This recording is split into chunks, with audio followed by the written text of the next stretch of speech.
تو بلال مسجد نبوی کا مؤذن بنا۔ ظہر کی نماز 12 ربیع الاول 7 جون 633 عیسوی 11 ہجری، اللہ کے نبی دنیا سے رخصت ہو چکے ہیں، اور ظہر کی نماز کے لیے بلال چھت پہ چڑھے۔ جب کہا اشہد ان محمد تو روتے روتے روتے آواز بند ہو گئی اور اذان پوری نہ کر سکے، اور دھاڑے مار کے رونے لگے۔ سارے مدینے والے رونے لگے تو آپ اتر گئے اور کہا میں آج کے بعد قسم کھاتا ہوں کہ آج کے بعد میں اذان نہ دوں۔ اور پھر اللہ کے نبی کے تدفین کے بعد ابو بکر صدیق سے اجازت لے کر جہاد میں ملک شام چلے گئے۔ 6 مہینے لوٹ کے نہیں آئے، 6 مہینے گزرے، 1 لاکھ صحابہ نکلے ہوئے تھے جہاد میں، 1 لاکھ، کسی کو خواب نہیں آیا، صرف بلال کو خواب آیا۔ بلال، اللہ کے حبیب خواب میں، بلال یہ کیا بے وفائی، میرے شہر آنا ہی چھوڑ دیا۔ 6 مہینے گزرے ہیں، صحابہ 1 لاکھ کے قریب جہاد میں شام عراق میں جا چکے ہیں، خواب بلال کو آتا ہے، بلال یہ کیا بے وفائی، میرے شہر آنا ہی چھوڑ دیا۔ رات آنکھ کھلی، اونٹنی پہ سوار ہوئے، سوائے پیشاب اور نماز کے نہیں رکے، اور چل سو چل، چل سو چل، چل سو چل، چل سو چل، 7ویں دن مدینے پہنچے، اور ان کو یہ یاد ہی نہیں رہا کہ اللہ کے نبی دنیا سے جا چکے ہیں۔ وہ ایسا عشق سوار تھا اور ایسا وہ خواب دل و دماغ کے حاوی ہوا کہ یہ بھول ہی گئے کہ اللہ کے نبی دنیا سے جا چکے ہیں۔ مدینے میں داخل ہوتے ہی نعرے مار، یا رسول اللہ میں آ گیا، یا رسول اللہ میں آ گیا۔ جب حجرہ مبارک پر پہنچے تو پھر یاد آیا، او ہو تو جدائیاں ہیں، جدائیاں ہیں۔ پھر بے قرار ہو کر اندر حجرے میں آئے اور چیخنے گئے، یا رسول اللہ میں تو آ گیا، آپ کہاں ہیں، میں تو آ گیا، آپ کہاں ہیں، اور قبر پر گرے اور قبر سے چمٹ کر روتے روتے روتے روتے خوشی کی کیفیت طاری ہو۔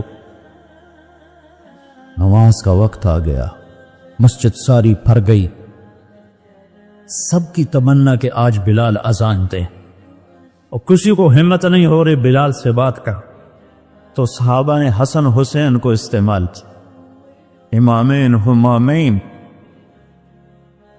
نبی کی آنکھوں کی ٹھنڈک، جنت کے سردار حسن اور حسین، جنت کی عورتوں کی سردار فاطمہ۔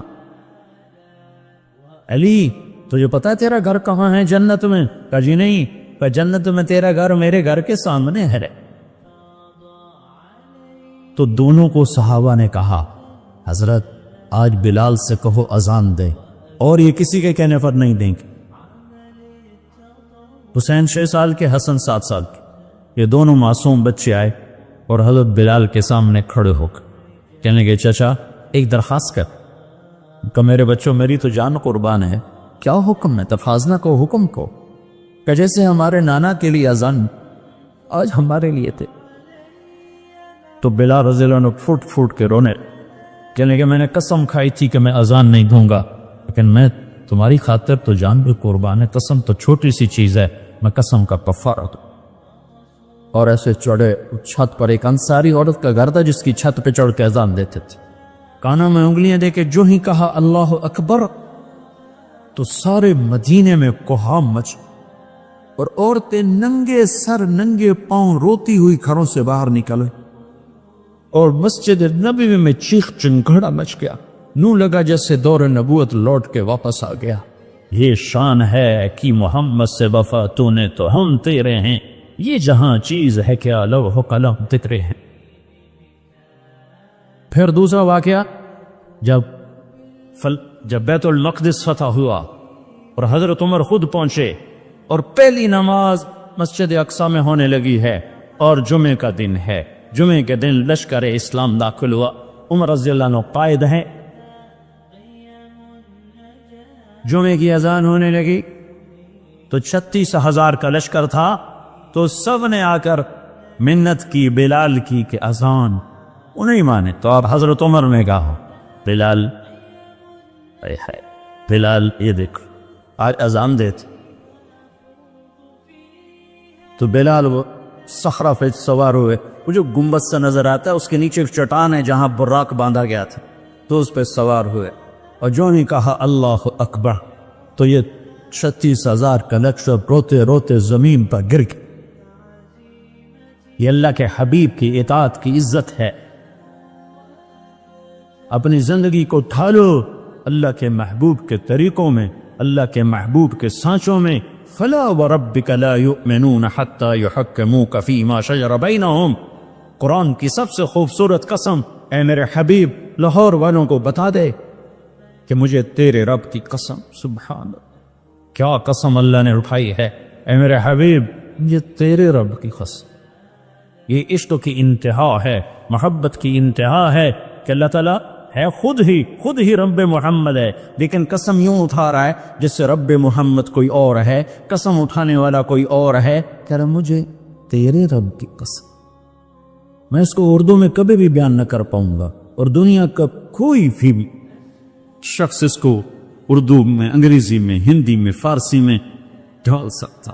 فلا ورا سبحان، اے میرے حبیب مجھے تیرے رب کی قسم، جو اپنائیت اور جو شہد ان جملوں ان لفظوں میں بھرا ہوا ہے، میں کہاں سے لے کر لاؤں ترجمہ اس کا؟ مجھے تیرے رب کی قسم۔ علامہ اقبال میڈیکل کالج کے نوجوان بچے وشیوں کو بتا دے کہ تیرے غلام بنے گے تو میں ان کا ہوں، ورنہ میں کسی کا نہیں تیرے سوا۔ تو اللہ کو اپناؤ، اللہ کو اپناؤ، غلامی مصطفیٰ کے ساتھ، غلامی رسول کے ساتھ، غلام محمد بن کے چلو، غلام رسول بن کے چلو، غلام نبی بن کے چلو، اللہ کے حبیب کے طریقوں میں ڈھل کے چلو، سیکھ کے چلو۔ یہ اللہ تک پہنچنے کا راستہ ہے۔ ڈاکٹر بنو، بادشاہ بنو، انجینئر بنو، جو مرضی بنو، لیکن غلام مصطفیٰ بن کے بنو، پھر اللہ تمہارا ہے، پھر اللہ تمہارا ہے۔ ساری کائنات اس نے اپنے حبیب کے قدموں پہ جھکا دی، اس کی ایک ایک ادا کو محفوظ کر دیا، اس کے ایک ایک طریقے کو محفوظ کر دیا۔ وہ دنیا اس سے بڑا محسن کوئی ہے تو دکھاتا، اس سے بڑا کوئی محسن ہے تو دکھاتا، اس سے بڑا کوئی عالی مقام ہے۔ مقام محمود انتظار میں ہے، کدھر ہے شفاعت کبریٰ انتظار میں ہے، کدھر ہے مقام وسیلہ انتظار میں ہے، کدھر ہے جنت کا جھنڈا کی چابی اس کے ہاتھ میں ہے، اللہ کا جھنڈا اس کے ہاتھ میں ہے، جنت کی چابی اس کے ہاتھ میں ہے، حوض کوثر موجیں مارتا ہوا اس کے انتظار میں ہے، جنت بن سنور کے اس کے انتظار میں ہے، اللہ کی رحمت کے در کھلنے کے لیے اس کی شفاعت کے انتظار میں ہیں، جنت کے دروازے کھلنے کے لیے اس کی شفاعت کے انتظار میں ہیں، جنت کا دروازہ کھلنے کے لیے اس کے قدم مبارک کے پڑنے کے انتظار میں ہے۔ وہ ساری کائنات میں ساری امت کے لیے رحمت بن کر، شفقت بن کر، شفیق بن کر، حریص بن کر، عزیز بن کر، رؤوف بن کر، رحیم بن کر آئے، محمد ہیں۔ اور وہ آج جیسے اللہ نے اپنے نام رکھے ایسے اپنے حبیب کے نام بھی رکھے۔ تو محمد، تو احمد، تو ماہی، تو حاشر، تو عاقب، تو فاتح، تو خاتم، تو ابو القاسم، تو طٰہٰ، تو یاسین، تو مجتبیٰ، تو مرتضیٰ، تو حامیم، تو مرتضیٰ، تو مجتبیٰ، تو مصطفیٰ، تو باطن، تو ظاہر، تو اول، تو آخر، تو شاہد، تو رشید، تو مبشر، تو نذیر، تو داعی الی اللہ، تو سراج منیر، تو مزمل، تو مدثر۔ مزمل اور مدثر میں جو لاڈ ہے، اللہ کی قسم لاکھوں کتابیں لکھ دو تو ایک لفظ کا مطلب ادا نہیں ہو سکتا۔ یا ایھا المزمل، یا ایھا المدثر، اوئے ہائے کیا محبت ہے، کبھی مزمل، کبھی مدثر، کبھی طٰہٰ، کبھی یاسین، کبھی مبشر، کبھی نذیر، کبھی داعی الی اللہ، کبھی سراج منیر، کبھی حامد، کبھی محمود، کبھی رشید، کبھی عاقب، کبھی فاتح، کبھی اجود، کبھی اکحل، کبھی احور، کبھی ابیر، کبھی اہدب، کبھی اعلم، کبھی انور، کبھی اشرف، کبھی اعز، کبھی اتم، کبھی اجل، کبھی اشرف، کبھی اجمل، کبھی احسن۔ کیا میں الفاظ لاؤں جو میرے نبی کے لیے میرے اللہ نے چن چن کے اس کی جھولی میں ڈالے۔ وَأَحْسَنَ مِنْكَ لَمْ تَرَ قَطُّ عَيْنِي، تیرے جیسا حسین میری آنکھ نے نہیں دیکھا۔ حسن ظاہر کے لیے حسن کا لفظ ہے۔ وَأَجْمَلَ مِنْكَ لَمْ تَلِدِ النِّسَاءُ، تیرے جیسے جمال والا کسی ماں نے نہیں جنا۔ حسب نسب کی خوبصورتی کے لیے جمال ہے، شکل کی خوبصورتی کے لیے حسن ہے، تو میرے حسان نے کہا، میرے نبی کے شاعر نے کہا، تیرے جیسا حسین میری آنکھ نے نہیں دیکھا، تیرے جیسے حسب نسب والا کسی ماں نے نہیں جانا، تیرا نسب تو آدم تب تیرے رب نے محفوظ کر دیا، تو محمد بن عبداللہ بن عبد المطلب بن ہاشم بن عبد مناف بن قصیف بن کلاب بن مرہ بن کعب بن لوی بن غالب بن فہر بن مالک بن نضر بن کنانہ بن خزیمہ بن مدرکہ بن الیاس بن مدر بن نزار بن معد بن عدنان بن اود بن حمیسہ بن سلامان بن عوس بن بوس بن قموال بن ابی بن عوام بن ناشد بن حزا بن بلداس بن یدلاف بن طابخ بن جاحم بن ناحش بن ماخي بن عيفي بن عبقر بن عبيد بن الدعاء بن حمدان بن سنبر بن يثربي بن يحزن بن يلحن بن إرعضاء بن عيذي بن زيشان بن عيسر بن أفناط بن إيهام بن مقصر بن ناهث بن زارث بن سمي بن مزي بن عوط بن عران بن قيدار بن إسماعيل بن إبراهيم بن ألدر بن ناهور بن سروج بن رعوب بن فائش بن عابر بن أرفخشاد بن سام بن نوح بن لامك بن متوشاله بن إدريس بن يرد بن ملهلئيل بن قينان بن آنوش بن شيس وبن آدم عليه الصلاة والسلام. محمد رسول الله وأحسن منك لم تر قط عيني وأجمل منك لم تلد النساء خلقت مبرأ من كل عيب كأنك قد خلقت كما تشاء يا خير من دفنت في البقاء أعظمه فطاب من طيبهن القاع والأكن نفس الفداء لقبر أنت ساكنه فيه العفاف وفيه الجود والكرم أنت الشفيع الذي ترجع شفاعته على الصراط إذا ما زلت القدم وصاحباك لا أنساهما أبدا مني السلام عليكم ما جرى القلم نسيم جانب بطها گذر سأحوال محمد را خبر کن وبرئی جان مشتاقم دراجا فداء روضہ خیر البشر کن. یہ ہے محمد مصطفیٰ صلی اللہ علیہ وسلم. محمدی نظر آؤ، پنجابی نہ نظر آؤ، سندھی نہ نظر آؤ، بلوچی نہ نظر آؤ، پشتو نہ نظر آؤ، محمدی نظر آؤ، محمدی نظر آؤ. ہماری ایک پہچان ہے جو محمد مصطفیٰ صلی اللہ علیہ وسلم کی زندگی اور سیرت ہے. ایک عبادات ہیں جس میں نماز سب سے اعلیٰ ہے، جس میں روزہ اس کے بعد ہے، زکوٰۃ اس کے بعد ہے، حج اس کے بعد ہے کہ جن پر فرض ہے حج وہ کرو، زکوٰۃ فرض ہے دو، روزہ فرض ہو گیا رکھو، نماز فرض ہے چھوڑو نہیں. دوسری چیز اخلاق ہیں جس میں ماں باپ سر فہرست ہیں کہ اپنے ماں باپ کو دعا لے کر جنت والے بن جاؤ. بدبخت ہے جس نے ماں باپ کو پایا اور جنت نہ لے سکا. تو اللہ کو ساتھ لے لو، اللہ کو ساتھ لے لو، اللہ کو ساتھ لے لو. اور اللہ ساتھ ہوتا ہے جناب رسول اللہ صلی اللہ علیہ وسلم کی مبارک زندگی اور ترتیب پر یہ کرو گے تو اللہ تمہارا ساتھی ہے. یہ نہیں کریں گے تو دنیا کا کوئی سیاسی طبقہ ہمیں اس پٹی سے نہیں نکال سکتا، اس دلدل سے نہیں نکال سکتا. ہمارے حکمران کو حکمران تو ہے ہی نہیں، ان بیچاروں کے ہاتھ میں کچھ نہیں ہے. ہماری تقدیر کا مالک اللہ ہے، ہمارے بننے بگڑنے کا مالک اللہ ہے.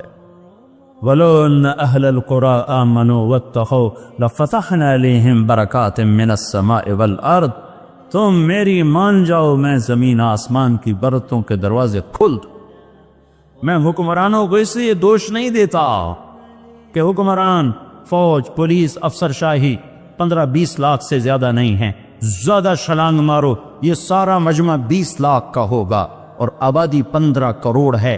20 لاکھ انتہائی بدترین ہوں اور باقی 15-14 کروڑ 60 لاکھ اگر نیک ہوں، رب ذوالجلال کی قسم یہاں دودھ اور شہد کی نہریں اللہ بہا دے.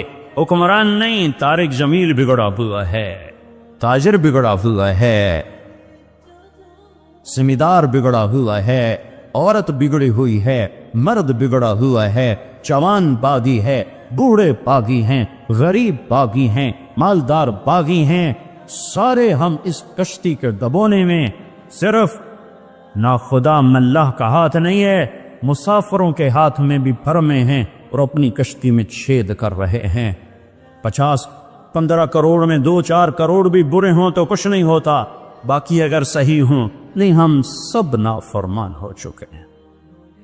ہمیں اللہ کو منانے کی ضرورت ہے، اور اللہ کو منانا اتنا آسان ہے۔ میرا رب کہتا ہے میرے بندہ، میری بندی، چل گناہ کر لے حوصلے گناہ کے۔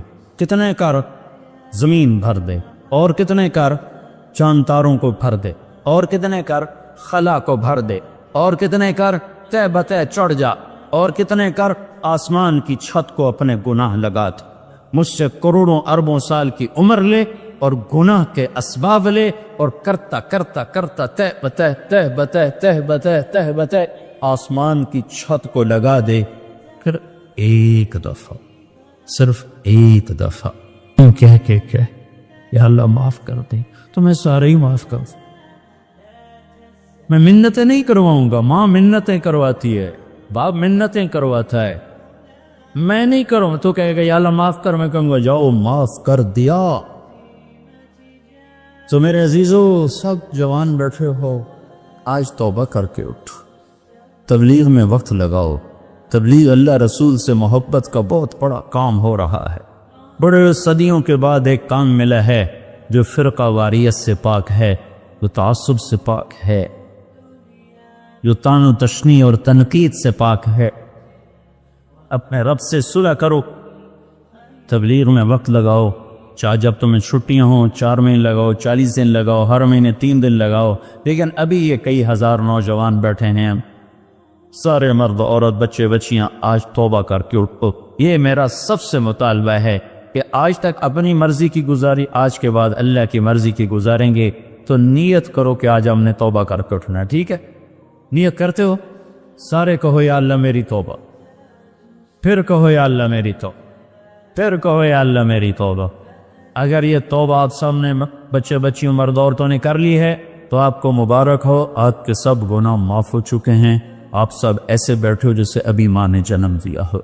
یہ الٹے ہاتھ کی فائل ختم، غائب، زیرو، اور آسمان تک روشنیاں۔ اس مجلس کے فرشتے تمہیں دیکھ کر خوش ہو رہے، تمہارے لیے دعائیں کر رہے ہیں۔ یہ فضا، یہ ہوا تمہارے گوشے لے رہی ہے۔ یہ ٹینٹ تک تمہیں دیکھ کے خوش ہو رہا ہے کہ ان میں بھی اللہ نے جام رکھی ہے۔ اور اللہ آسمانوں پہ تم سب مرد عورتوں کے نام لے کر فلاں فلاں کی بیٹی، فلاں فلاں کا بیٹا، اس نے توبہ کی، میں نے معاف کیا، میں نے معاف کیا۔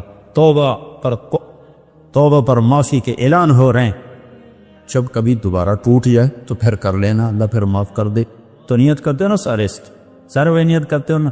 ہاں، اگر کسی سے لڑے ہو صلح کر لو، کسی کا حق مارا ہے حق دے دو، کسی پر زیادتی کی ہے معافی مانگ لو، کسی کا دبایا ہوا ہے تو سامنے ہاتھ چھوڑ دو۔ نمازوں میں غفلت ہے شروع کر دو، ماں باپ سے کھٹ بٹ ہے پاؤں میں پڑ جاؤ، میاں بیوی میں جھگڑا ہے صلح کر۔ عجب بات ہے جب میاں بیوی لڑ کے آپس میں صلح کریں ان کے پچھلے سارے گناہ معاف ہو جائے۔ اللہ کو یہ صلح اتنی پسند۔ تو سارے بھائی نیت کرتے ہو؟ ساری مستورات بھی مرد بھی نیت کرتے ہو نا؟ کیوں ہماری دعائیں اٹکی ہوئی ہیں کہ ہم باغی لوگ ہیں، ہم باغی مسلمان ہیں۔ شام پہ پہلا اٹیک ہوا، عمرو بن عاص رضی اللہ تعالیٰ عنہ، 8000 کا لشکر، ان کو روم کو خبر ہو گئی تھی تو انہوں نے 1 لاکھ کا لشکر بھیج دیا تھا۔ جرجیس اس کا سالار تھا، رومن بادشاہ کا بھائی، تو 8000 1 لاکھ نے ان کو گھیرے میں لے لیے۔ تو حضرت واصلہ رضی اللہ تعالیٰ عنہ اس جنگ میں شریک ہیں۔ وہ کہتے ہیں کہ ہمیں یقین ہو گیا آج ہماری قبریں یہاں بنیں۔ اور عرب کی عادت تھی جنگ میں شعر پڑھتے تھے ابھارنے کے لیے، لیکن حضرت واصلہ فرماتے ہیں اس دن ہمیں شعر بھول گئے، ہماری زبان پہ ایک لفظ تھا، یا رب محمد انصر امت محمد، اے رب محمد امت محمد کی مدد فرما۔ کہ یہ ہماری زبان پر تھا، تلوار ہاتھ سے چل رہی تھی، زبان اللہ کو پکار رہی تھی۔ حضرت عبداللہ بن عمر، حضرت عمر کے بیٹے بھی اس جنگ میں شریک ہیں، فرماتے ہیں جب سورج ڈھلا تو ہم بار بار آسمان کو دیکھ رہے تھے، میں نے جب اوپر نگاہ دوڑائی تو میں نے دیکھا انفرجت فی السماء فرجتن، آسمان کا دروازہ کھل گیا، وخرجت منہا خیول شہب، اور اس سے شہابی رنگ کے گھوڑے اور ان کے اوپر سوار، ان کے سروں پہ سفید پگڑیاں، اور سب سے آگے ایک سوار تھا جس کے ہاتھ میں لمبا نیزہ تھا، وہ وہاں سے پکار رہا تھا، ابشروا یا امت محمد، اے امت محمد تمہیں بشارت، قد اتاکم اللہ بالنصر، اللہ تمہاری مدد کو آ گیا، یا ابا سفیان جئتکم بکرامت الدنیا والآخرہ، ابو سفیان دنیا اور آخرت کی عزت چاہیے تو میرے پیچھے چلنا پڑے گا، اس کے علاوہ کوئی راستہ نہیں ہے، کوئی راستہ نہیں ہے، کوئی راستہ نہیں، ایک ہی طریقہ باقی ہے، ایک ہی راستہ باقی ہے، وہ ہے محمد الرسول اللہ، لا یؤمنون حتی یحکموک فیما شجر بینہم، اپنے ہر معاملے میں جب میرے نبی آپ کو فالو کریں گے تو میں ان کا بن جاؤں گا، یہ میرے بن جائیں گے، جب مانگیں گے میں دوں گا، یہ سوال کریں گے میں پورا کروں گا، یہ مدد مانگیں گے میں مدد کروں گا۔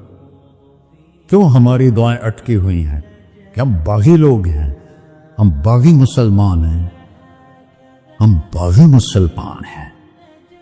شام پہ پہلا اٹیک ہوا، عمر بن عاص رضی اللہ تعالیٰ عنہ، 8,000 کا لشکر، ان کو روم کو خبر ہو گئی تھی تو انہوں نے 1,00,000 کا لشکر بھیج دیا تھا۔ جرجیس اس کا سالار تھا، رومن بادشاہ کا بھائی، تو 8,000 1,00,000 نے ان کو گھیرے میں لے لیے۔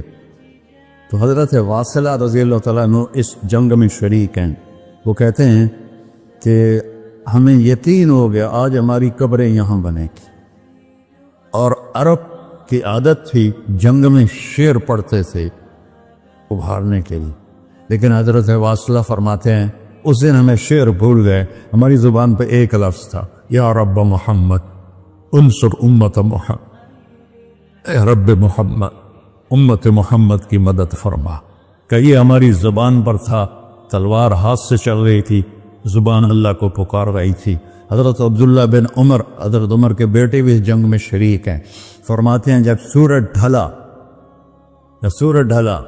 تو ہم بار بار آسمان کو دیکھ رہے تھے، میں نے جب اوپر نگاہ دوڑائی تو میں نے دیکھا انفرجت فی السماء فرجتن، آسمان کا دروازہ کھل گیا، وخرجت منہا خیول شہب، اور اس سے شہابی رنگ کے گھوڑے اور ان کے اوپر سوار، ان کے سروں پہ سفید پگڑیاں، اور سب سے آگے ایک سوار تھا جس کے ہاتھ میں لمبا نیزہ تھا، وہ وہاں سے پکار رہا تھا، ابشروا یا امت محمد، اے امت محمد تمہیں بشارت، قد اتاکم اللہ بالنصر، اللہ تمہاری مدد کو آ گیا۔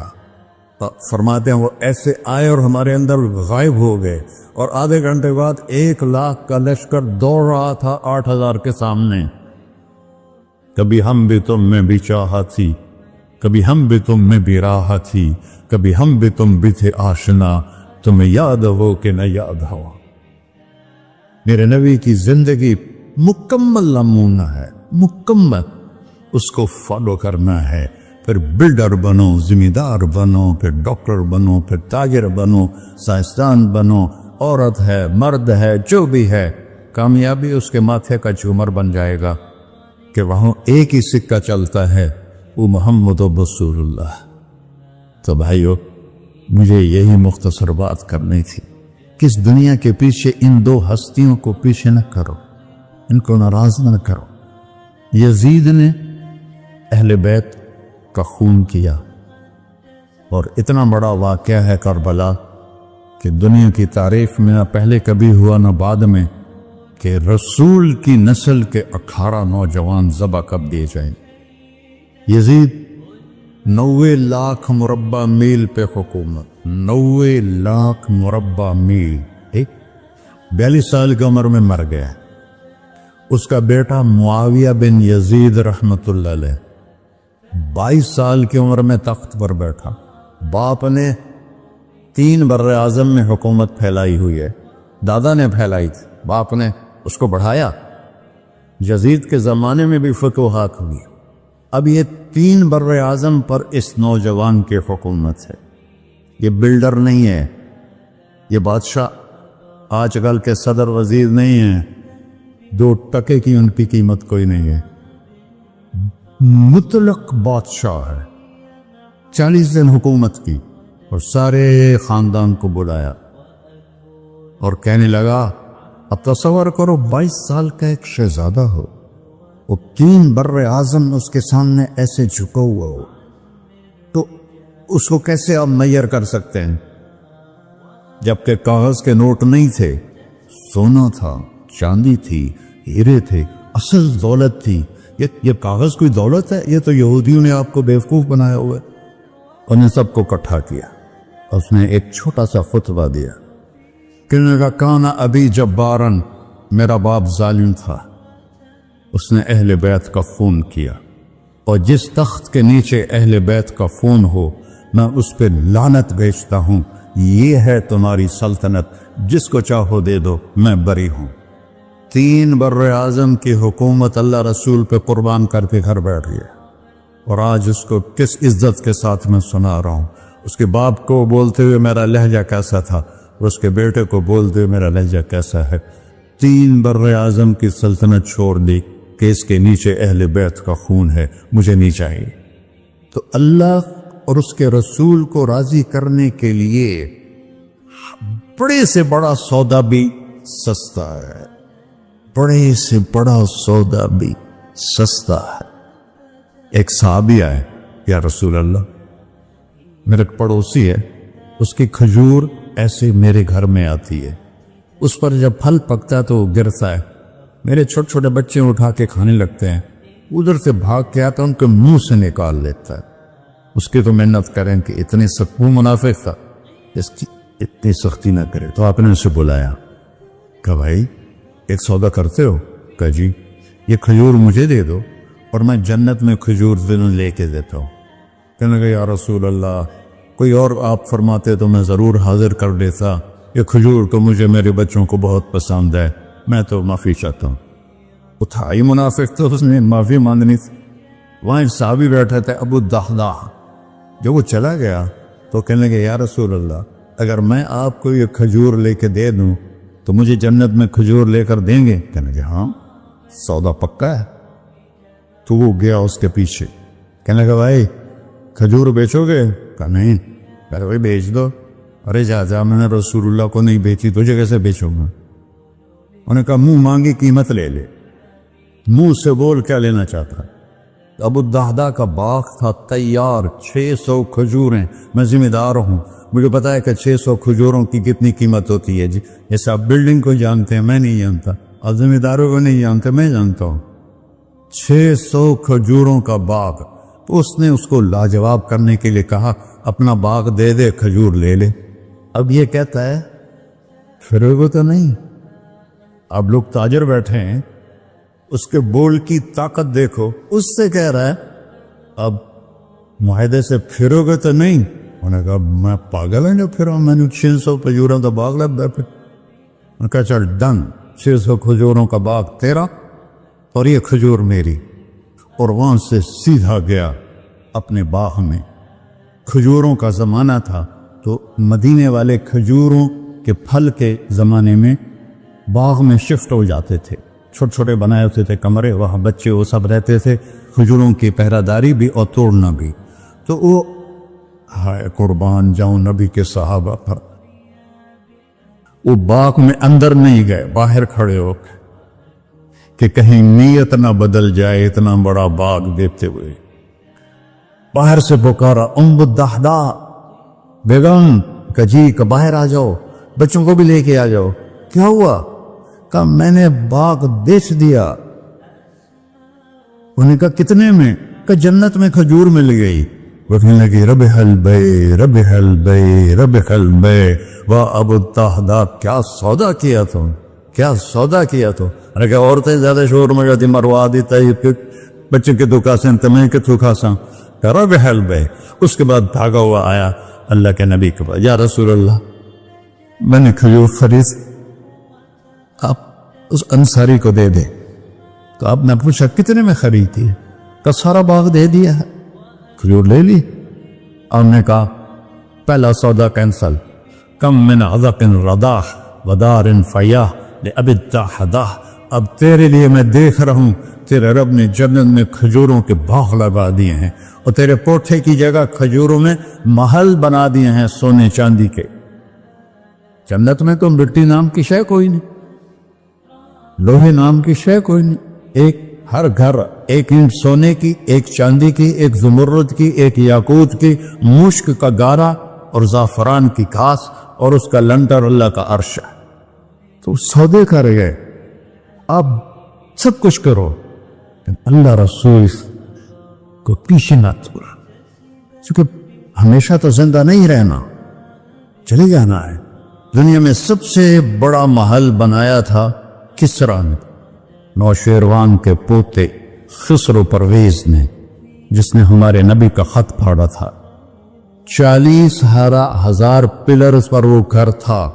آپ لوگ بلڈروں اسکوائر فٹ لگاؤ، 40,000 ستونوں پر وہ گھر کھڑا تھا، اور وہ اس کے اوپر سارا سونا ہیرے جواہر 40,000 پلر پر تھے، اور اس کے 500 بڑے بڑے گنبد تھے، اور سب سے بڑے گنبد میں 1,000 سونے کے فانوس تھے، اور اس میں ایک رات میں 9 من تیل جل جاتا تھا، صرف ایک رات کے لیے اس کو، اور 3,000 باندیاں تھیں، 6,000 نوکر تھے صفائی کے لیے، 12,000 سپاہی تھے اس کی حفاظت کے لیے۔ لیکن وہ چند سال بھی نہ رہ سکا کہ پلٹا کھایا حالات نے، اور رومن امپائر کیسر نے آ کر اسے شکست دی۔ نینوا میں ہمارے نبی کے خط پھاڑنے کے بعد آپ نے فرمایا تھا کسریٰ نے اپنا ملک پھاڑ دیا، تو وہ آیا، وہ شکست کھائی کسریٰ نے اور بھاگ گیا، اس نے سارے محل کو آگ لگایا، مٹی کا ڈھیر بنایا۔ اور مسلمانوں میں سب سے بڑا محل بنایا اندلس کے بادشاہ عبد الرحمن نے الثالث نے، 4,316 پلر پر تھا وہ گھر، اور پورے یورپ میں اس کی دھاک تھی، ہر طرف سے ہیرے آ رہے ہیں، موتی آ رہے ہیں، جواہر آ رہے ہیں، پورے پلر، پوری چھت سونے سے بنی تھی، اور پورے پلروں پر ہیرے جواہرات تھے، اور باہر ایک بڑا تالاب تھا، کس کا؟ پارے کا، پانی کا نہیں، پارے کا۔ اس میں کیا کرشمہ تھا، اس کو اس اینگل سے انجینئرز نے بنایا تھا کہ سورج کی شعائیں جب پارے پر پڑتی تھیں تو پارا تو ہلتا ہے، کھڑا نہیں رہتا، تو شعائیں ایسے ایسے ڈانس کرتے کرتے کرتے محل پہ پڑتی تھیں، تو لگتا تھا پورا محل رقص کر رہا ہے۔ اب میں وہاں گیا تو ایک کوٹھے کے سوا وہاں کچھ بھی نہیں تھا، وہ بھی کوٹھے کی چھت نیچے گری ہوئی تھی۔ تو آپ لوگوں کو دیکھو، ہمارے نبی پہ قربان جائے، انہوں نے ہمیں کیسی پیاری زندگی دی۔ وضو سے پہلے ایک دعا سکھائی ہمارے نبی نے، ہم 5 دفعہ تو کم از کم کرتے ہیں وضو، کہ اللہم اغفر لی ذنبی ووسع لی فی داری وبارک لی فی رزقی۔ دنیا بھی جوڑ دی، آخرت بھی، یار میرے گناہ معاف فرما، مجھے بڑا گھر دے، مجھے کھلا گھر دے، مجھے کھلا گھر دے، اور میرے رزق میں برکت دے۔ کھلا گھر اللہ کی نعمت ہے، آپ لوگوں کو میسر کر رہے ہیں سہولتیں، آپ کو اجر ملے گا اگر اس میں جھوٹ نہ ہو، سود نہ ہو، کھوٹ نہ ہو، ہیرا پھیری نہ ہو، وعدہ خلافی نہ ہو، تو یہی آپ کی جنت کا راستہ ہے۔ تو اللہ رسول سے صلح کر لو بھائیو، بس میری اتنی گزارش۔ اور آخر میں ایک حدیث سناتا ہوں، 10 لاکھ حدیثیں ہیں میرے نبی کی، ایک سناتا ہوں، ساری کور ہو جائیں گی۔ ایک تو ہے فرض، نماز نہیں چھوڑنا، روزہ نہیں چھوڑنا، زکوٰۃ نہیں چھوڑنا، حج فرض ہے نہیں چھوڑنا۔ اس کے بعد میرے نبی نے کہا 4 چیزیں مجھ سے لے لو، 5 میں نہیں کہیں، کہ 4 باتیں مجھ سے لے لو، صرف 4 باتیں مجھ سے لے لو، دنیا بھی تمہاری ہے، آخرت بھی تمہاری۔ سبحان اللہ۔ اور اس سے زیادہ کیا آسانی دے میرا نبی، اتنے 100 نفل پڑھو ہوتے، اتنے عمر کرو ہوتے، اتنے حج کرو ہوتے، اتنی تہجد پڑھو ہوتے، سارے مر گئے آج سے، کہ 4 باتیں لے لو، دنیا میں بھی مزہ رہے گا، آخرت میں۔ پہلی بات کیا ہے؟ صدق و حدیث، ہر معاملے میں سچ بولنا، جھوٹ نہ بول۔ ایک صحابی نے پوچھا یا رسول اللہ مسلمان بزدل ہو سکتا ہے؟ ہم نے کہا کنجوس ہو سکتا ہے؟ ہم نے کہا جھوٹ بول سکتا ہے؟ کہ نہیں، جھوٹ نہیں بول سکتا، سچ بول۔